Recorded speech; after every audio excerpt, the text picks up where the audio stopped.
할렐루야. 오늘 아침도 주의 은혜가 우리 가운데 충만하시기를 주의 이름으로 축복합니다.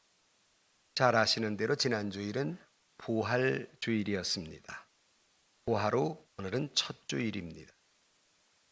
독자는 이 부활절 후 첫 주일을 도마의 부활절이다 이렇게 이야기합니다. 왜 부활 후 첫 주일을 도마의 부활주일이라고 말하는가? 여러분 아시는 대로 예수님의 부활의 소식을 도마는 듣질 못했습니다. 후에 예수님이 부활하셨다 하는 소식 듣고 도마의 반응은 여러분 잘 아는 대로 무슨 그런 소리가 있느냐? 난 절대로 못 믿는다.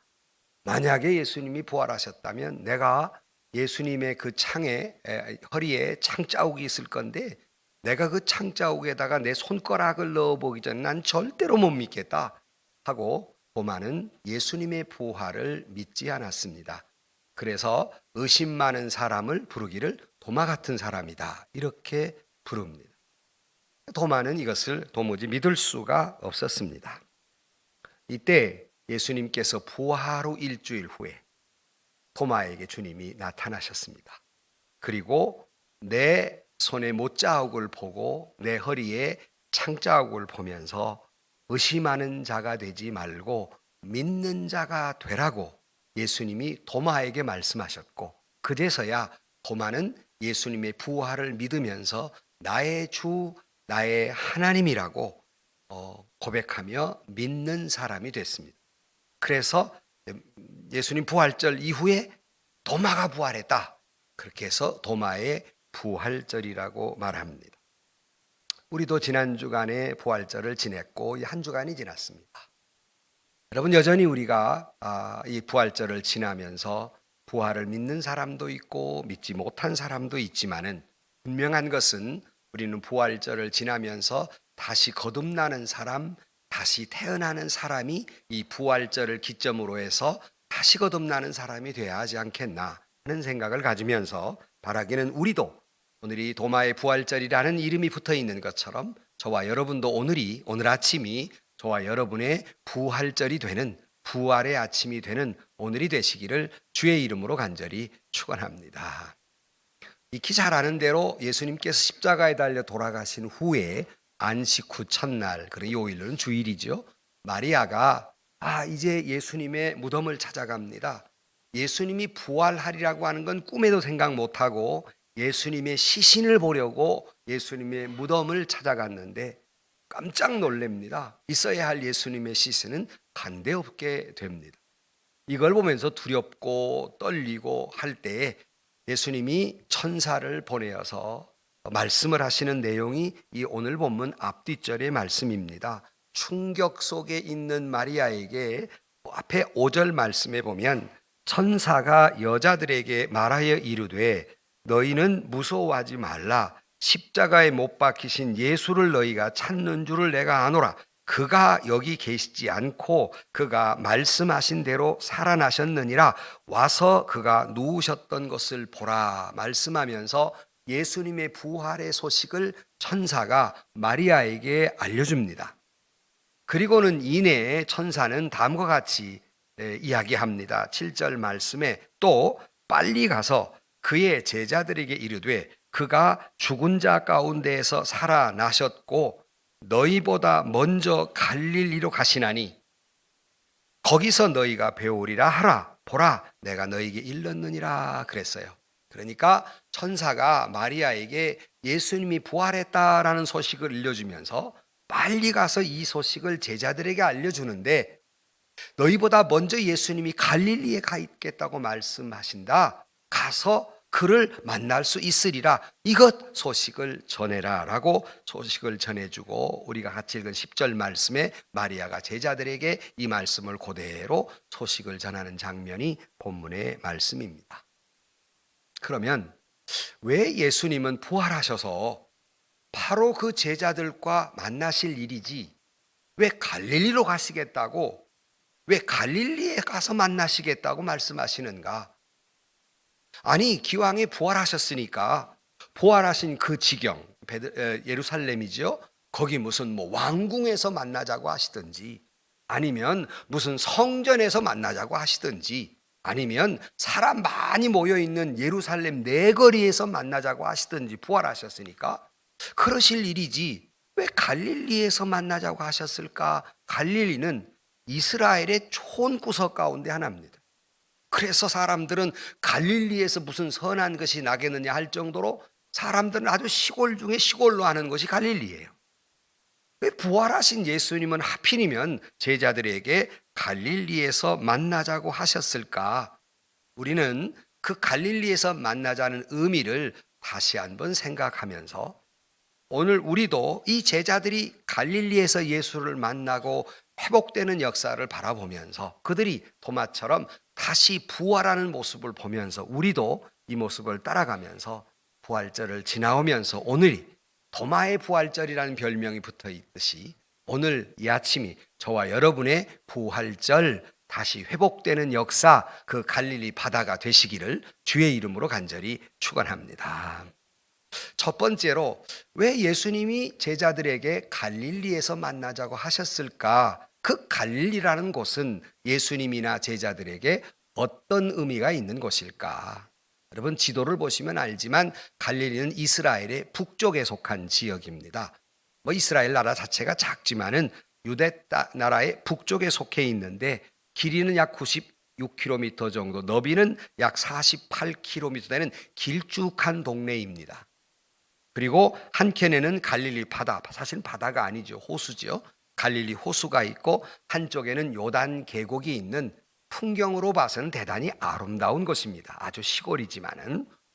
그래서 우리는 성경을 보다 보면 이곳에 있는 지명의 이름들을 익숙하게 들어옵니다.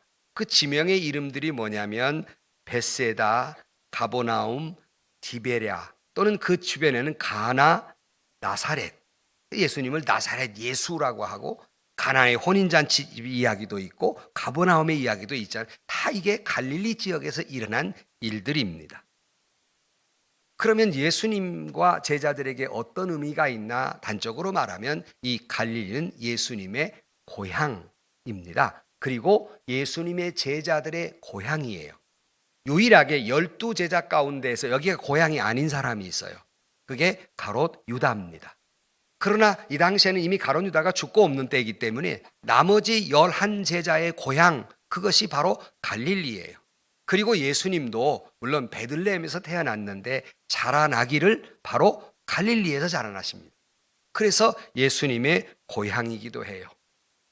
예수님의 제자들의 입장에서는 첫 울음을 터뜨린 곳, 그리고 부모와 형제들과 함께 사랑으로 잔뼈가 굵은 곳, 그리고 지금도 부모 형제가 거기 살아있는 곳, 사는 곳, 바로 이것이 갈릴리이고, 그래서 예수님이나 예수님의 제자들에게는 무엇과도 바꿀 수 없는 소중한 장소, 고향입니다. 그러면 예수님께서 갈릴리에서 만나자라고 말씀하시는 것이 단순히 고향이기 때문에 만나자고 하셨을까? 그건 아닌 것 같습니다. 또 다른 의미가 거기에는 있습니다. 바로 그것은 이 갈릴리라고 하는 곳은 바로 제자들과 예수님과 첫 만남의 장소입니다. 첫 예수님께서 그들을 제자로 부르신 장소예요.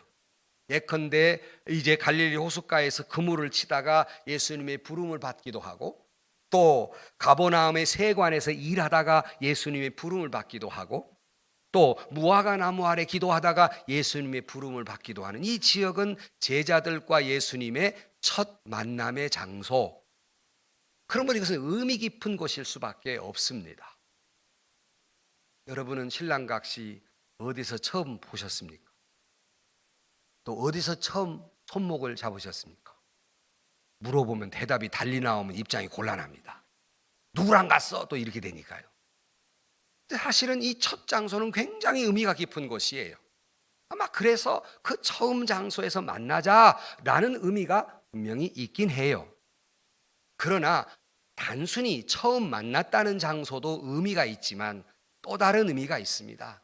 바로 그들이 처음 예수를 만나서 그 처음 사랑, 그 처음의 순수함, 처음에 순진함, 순결함이 있었던 장소가 바로 그것이 마치 어린아이가 태어났을 때 아주 맑은 눈동자, 그럴 수 없는 보드라운 살결, 아주 순결함이 있잖아요.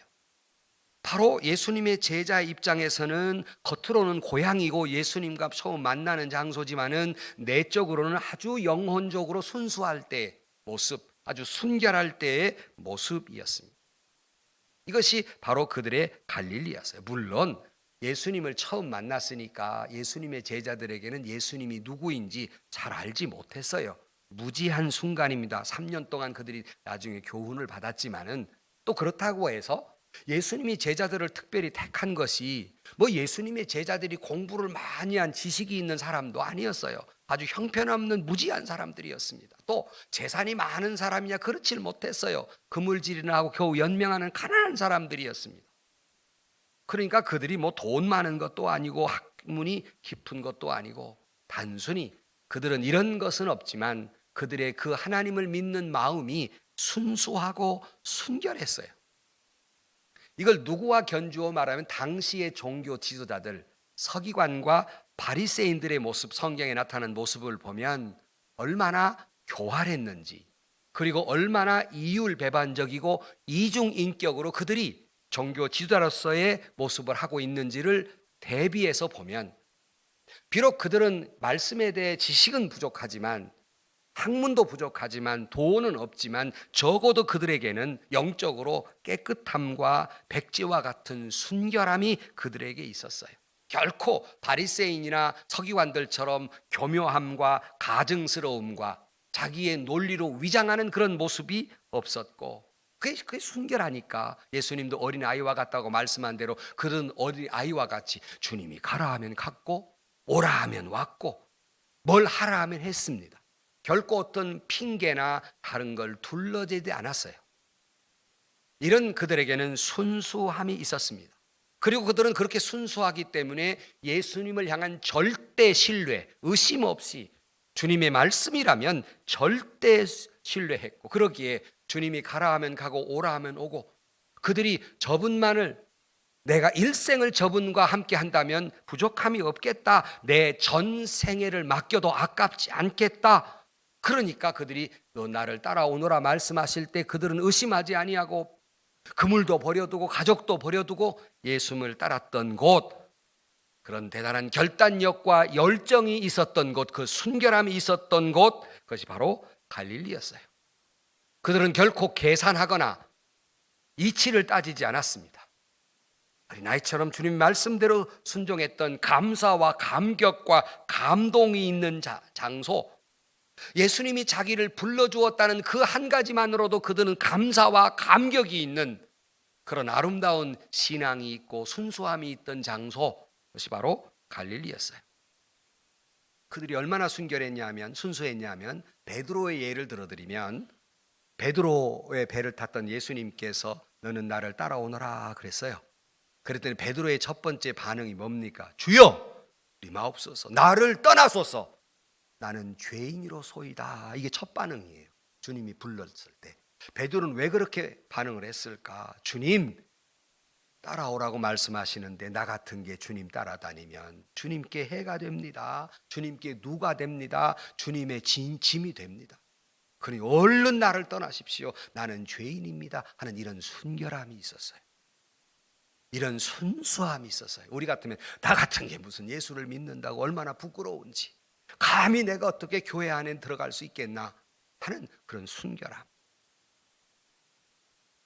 적어도 예수님의 제자들에게는 예수님이 자기를 불러주었다는 그 은혜에 대한 감사와 감격이 있는 곳, 예수님과 처음 만남의 장소, 그리고 예수님이 그들을 가르쳤던 장소입니다. 가버나움이나 나인이나 가나나 가다라나 나사렛이나 막달라나 벳세다나, 주님과 구석구석 다니면서 그 순수한 열정으로 말씀을 배웠던 곳, 이것이 바로 갈릴리였어요.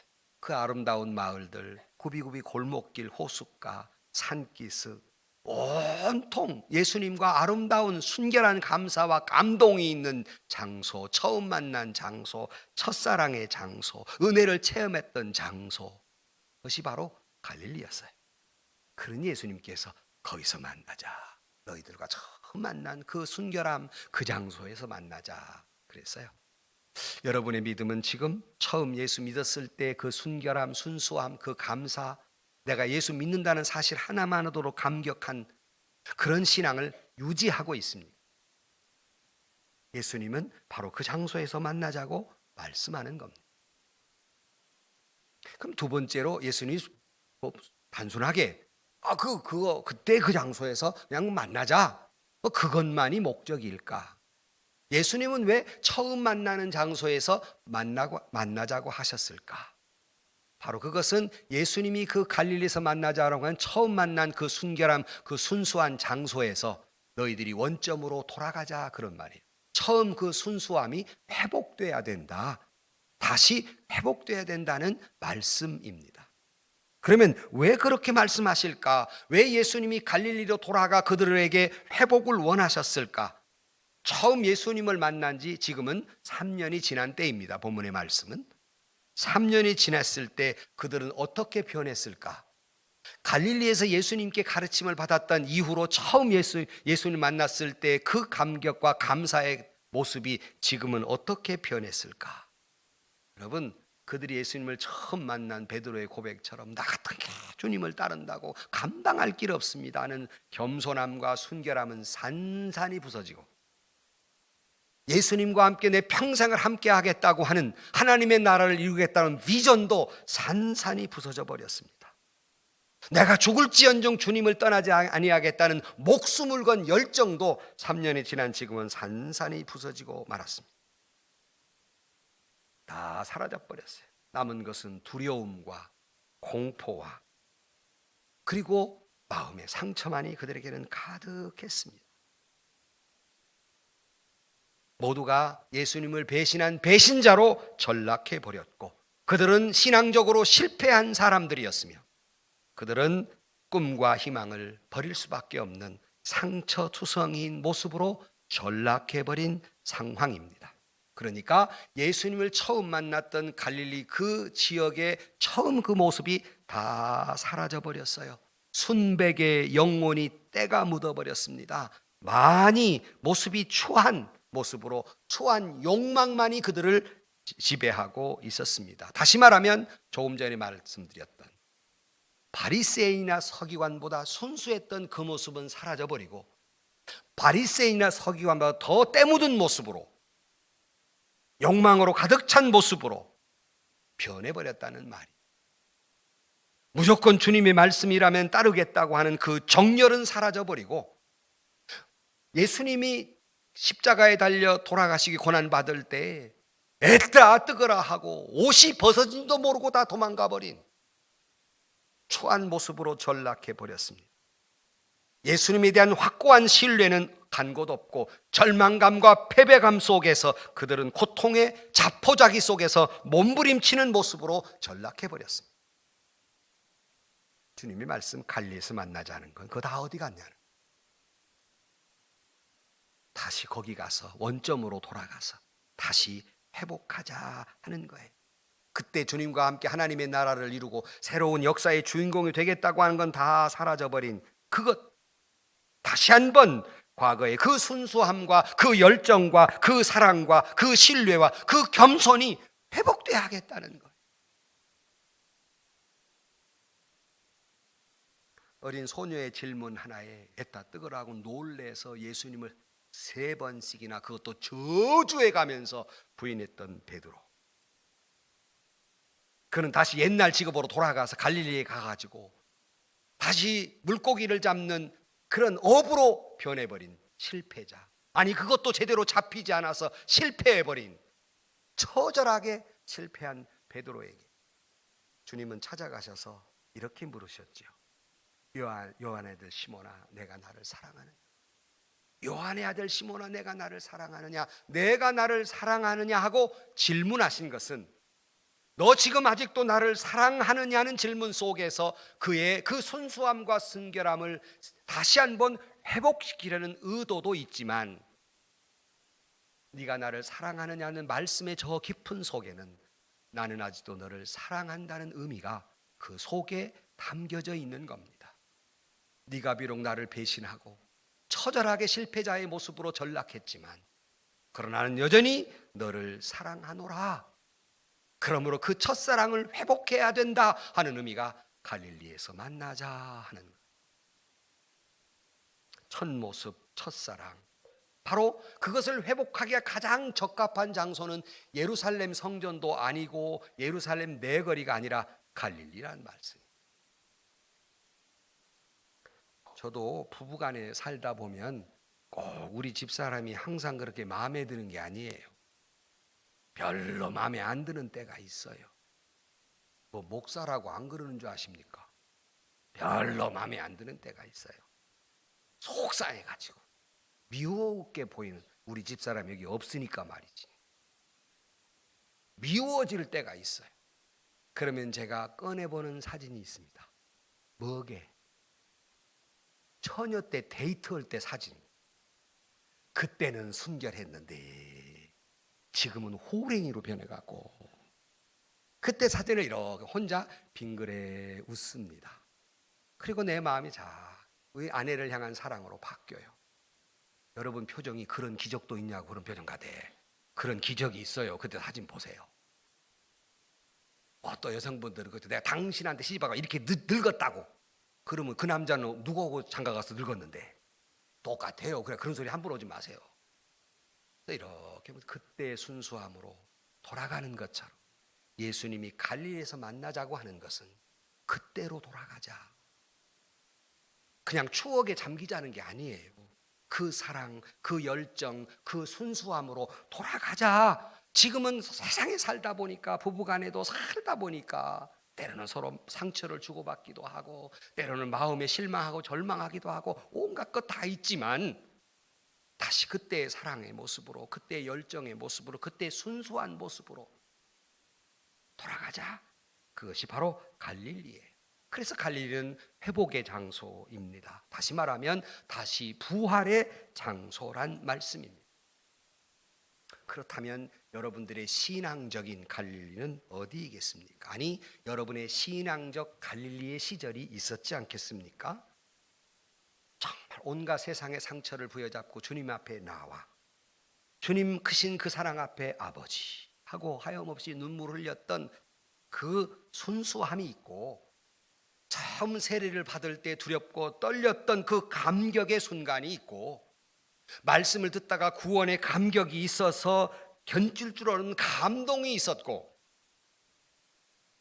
나도 죄 용서함 받은 자로서 다른 사람이 어떠한 죄도 내가 용서할 수 있으리라는, 사랑하리라는 결심도 있었고, 말씀 들을 때마다 송이꿀처럼 달아서 아멘 아멘, 이유와 변명 없이 이론과 이치를 따지지 않고 말씀이라면 아멘 아멘 화답하는 시절이 있었고, 그 말씀 앞에 작은 실수를 할라치면 주님 앞에 견딜 수 없는 그런 마음으로 하나님 앞에 회개하던 시절이 있었고, 어떻게 하면 예수 믿는 사람답게, 어떻게 하면 예수님처럼 살아갈 수가 있을까 몸부림친 시절이 있었고, 처음 직분을 받을 때, 아니 처음 집사로서, 서리 집사로 처음 임명을 받았을 때 그 두려움, 떨림, 그리고 그 항존직으로 집사로, 권사로, 장로로, 목사로 그 임직을 받을 때 그 두려움의 감격, 내가 이제부터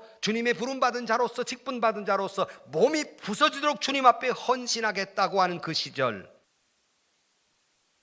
예수님 한 분만으로 나는 만족하겠다고 하는 그 열정, 바로 그것이 여러분에게는 갈릴리입니다.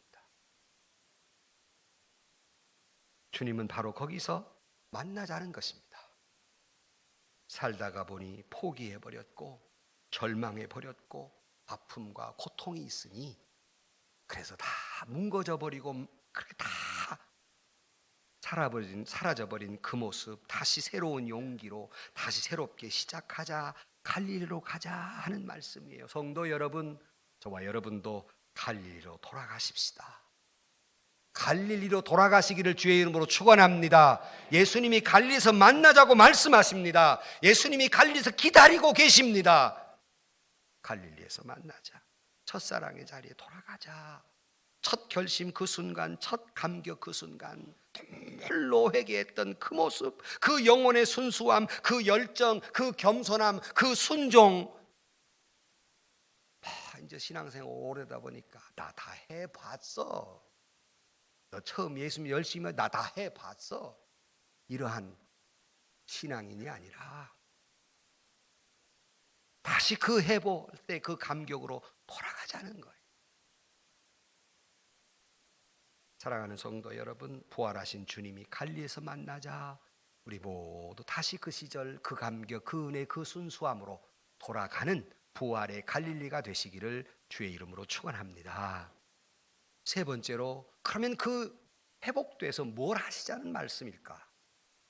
바로 그 장소는 예수님이 불러서 첫사랑, 첫 감격도 있지만 예수님이 그 제자들을 삼고 그들에게 그 사명을 주었던 장소가 갈릴리이기도 합니다. 그러므로 그들에게는 다시 한번 사명을 주시기 위해서 갈릴리에서 만나자 말씀하는 거예요. 요한복음 21장에 조금 전에 말씀드린 대로 베드로가 예수님을 3번씩 부인했는데 주님께서 3번씩 물으면서 네가 나를 사랑하느냐라고 거듭 물으면서 베드로가 주님이 3번씩 물으니까 당황해가지고 내가 주님을 사랑하는 줄 주께서 아시지 않습니까? 라고 대답할 때 주님은 뭐라고 말씀하십니까? 내 양을 먹이라, 내 양을 치라. 그에게 사명을 회복시켜 주고 있습니다. 오늘 또 여러분, 예수님이 부활한 후에 사도행전으로 쭉 나가면 예수님의 제자들이 이 사명을 받고 한결같이 그들이 전한 메시지가 있습니다. 그것은 예수님 부활하셨다는 부활의 메시지였고 그들은 부활의 증인으로 살아갑니다. 오늘 우리에게도 다시 한번 갈릴리로 돌아가 믿음이 회복되고 오늘 우리에게도 다시 한번 예수님의 그 부활의 소식, 복음을 들고 복음을 전하는 사명자로 살아가시기를 주의 이름으로 축원합니다. 유명한 오늘 마태복음 28장 19절로 20절 말씀에 그러므로 너희는 가서 모든 족속으로 제자를 삼아 아버지와 아들과 성령의 이름으로 세례를 주고 내가 너에게 분부한 모든 것을 가르쳐 지키게 하라. 이게 부활의 주님을 만나고 부활의 아침 갈릴리를 간 사람의 사명의 모습입니다. 우리가 주님을 만나야 하는 까닭은 첫사랑을 회복할 뿐만 아니라 그 사명을 회복하기 위해서입니다. 갈릴리에서 처음 사랑, 처음 감격, 처음 열심, 그걸 가지고 주신 그 사명, 부활의 증인으로 살아가는 저와 여러분들이 되시기를 주의 이름으로 축원합니다. 여러분 교회를 오래 다녔습니까? 말씀을 많이 배우셨습니까? 영적인 체험이 있습니까? 여러분 어떤 직분을 받으셨습니까? 진정으로 여러분 주의 말씀과 은혜가 있다면 여러분은 그 부활의 감격 속에서 소명 가운데 살아야 합니다. 그러기에 내가 먼저 갈릴리로 가 기다리고 있겠다. 어서 오너라, 갈릴리로 어서 오너라, 첫사랑을 회복하라고 말씀하신 주님 앞에 갈릴리로 돌아가 첫사랑을 회복하고 그 사명을 회복하는, 그리고 부활의 증인으로 살아가는 갈릴리가 되시기를 주의 이름으로 간절히 축원합니다. 결론으로 말씀을 드립니다. 한 젊은 목회자가 목회를 하다가 너무 힘들고 지치니까 낙심이 됐어요. 이 목회를 해야 될지 말아야 될지 너무나 상처가 많은 거예요. 지친 마음으로 이제 지하철을 탔어요. 지하철을 타고 한참 가는데 어느 꼬부라진 할머니가, 나이만 할머니가 지하철을 타는 짐을 큰 걸 들고 타시는 거예요. 그러니까 지하철에 있던 젊은 사람들이 할머니 짐을 받아들이면 아이고 할머니 웬 짐이 이렇게 많습니까? 하고 들어드렸어요. 그러니까 할머니가 먹고 살자니까 어쩔 수 없네. 나 혼자 살다 보니까 돈이 꽤 필요하거든. 이거 다 팔아야 몇 푼 안 남는데 이게 지금 가서 시장에 가서 다 팔아야 하네. 그랬어요. 그러니까 사람들이 너무 안타까워서 한 젊은이가 이렇게 말합니다. 할머니 그렇게 고생하지 마시고 혼자 사신다니까 제가 절에 다니는데 절에서 하는 양로원이 있습니다. 제가 잘 소개해 드릴 테니까 거기서 편한 여생을 보내시지요. 그랬어요. 옆에 아무 말도 없이 듣고 있던 목사님이 그 말에 이렇게 귀를 기울이고 그 소리를 다 듣고 있는 거예요. 그가 이 할머니가 이 절에서 하는 양로원이 있으니 거기 가십시오. 그 말을 듣고 할머니의 언성이 높아졌어요. 무슨 소리야? 난 양로원에 안 가. 젊은이의 호의는 참 고맙네만 거기 갈 수 없어. 그랬어요. 갈 수 없는 두 가지 이유가 있네. 첫째는 나는 예수 믿는 사람이야. 아무리 그곳에서 나를 편하게, 내 노후를 아무리 편하게 해준다 할지라도 내가 평생 믿은 예수는 팔아먹을 수 없잖아. 그러니 나는 거기 갈 수 없네. 그러지 말고 젊은이, 자네도 예수 믿게. 그리고 그 순간에 거꾸로 예수 믿게. 예수만이 부활이고 생명이네. 그런 거예요. 그리고 두 번째 못 가는 이유가 있네. 하나님이 내게 준 팔다리를 가지고 게으르게 사는 걸 난 제일 싫어하네. 그리고 난 돈을 많이 벌어야 돼. 내가 돈을 많이 벌어야 될 이유는 어려운 사람이 세상에 얼마나 많은가. 돈 많이 벌어서 나보다 어려운 사람을 돕고 살라네. 이놈의 몸뚱아리 죽으면 끝나는 거. 내가 죽으면, 이렇게 쓰다가 죽으면 내가 주님의 나라에 갈 것이고 내가 부활할 것인데, 내가 부지런히 몸을 올려서 열심히 어려운 사람들을 도울 것이네. 젊은 양반, 알겠어? 마음만은 고맙게 받네. 그래서요, 이 소리를 아무 말 없이 듣고 있던 목사님이 마음속에 큰 충격을 받습니다. 그 할머니의 그 말은 어느 신학자의 신앙보다도, 어느 목회자의 설교보다 크게 그에게 감동을 주게 됩니다. 저렇게 예수를 향한 믿음과 부활에 대한 확신, 그리고 이 살아있는 내 몸뚱아리로 열심히 일해서 많은 사람을 돕겠다고 하는 그 사명, 조그만 어려움에 낙심돼서 지쳐버려서 목회를 해야 할까 말아야 할까 지쳐버린 그에게는 어느 설교보다도 그에게는 감동으로 받아들입니다. 선한 충격이 돼요. 언뜻 그가 젊은 시절 신학생 때 기도했던 그 모습이, 언뜻 안수받던 그 감격이 그 마음속에 되살아나는 걸 느낍니다. 아, 그렇지. 신앙이라는 그렇게 복잡한 게 아니지. 저렇게 살면 되지.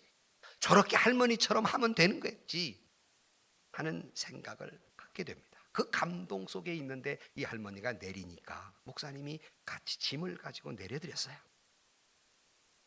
그랬더니 젊은이 고맙네. 근데 예수 믿지? 이렇게 물었어요. 목사님한테. 그럼요. 내가 예수 믿습니다. 그랬어요. 그런데 젊은이 혹시 목사님 아니야? 이렇게 물었어요. 내가 목사인데 어떻게 아셨어요? 그랬어요. 그래 보여. 목사님 잘 하세요. 나도 잘 할게. 그러더랍니다. 오늘 아침 여러분에게 말하고 싶어요. 잘 하세요. 아멘이 5사람밖에 하는 것 같아요. 여러분 잘 하세요. 여러분 식어버린 믿음, 죄만 남은 열정, 말만 남은 현실, 상실한 순수함, 부활의 주님을 만나서 우리 모두도 부활하고 회복하기를 주의 이름으로 축원합니다.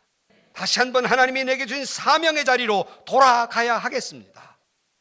이 아침 이 자리가 하나님의 말씀의 은혜에 잠기고 말씀으로 감격하고 성령으로 체험했던, 누구보다도 믿음으로 살겠다고 하는 그 열정이 험한 세상 살다 보니 때로는 낙심도 되고 실망도 되고 좌절도 되고 포기하기도 하고, 교회에 대한 실망감, 교회 리더에 대한 실망감도 있고, 너무나 상처를 받고 회복할 수 없을 정도로 처절하게 주저앉고 싶을 때, 아무리 어려워도 다시 한번 그 순수한 갈리로 돌아가셔서 여러분 그 모든 것이 회복되고 다시 한번 여러분 사명으로 힘차게 일어나는, 그야말로 부활하는 여러분들이 되기를 주의 이름으로 축원합니다. 여러분의 개인의 영혼이 부활하고, 그러면 여러분의 가정이 혹시라도 이지러지고 쓰러진다 할지라도 다시 부활하며 우리 교회가, 한국교회가 다시 부활하기를 주의 이름으로 간절히 축원합니다. 기도하십시다.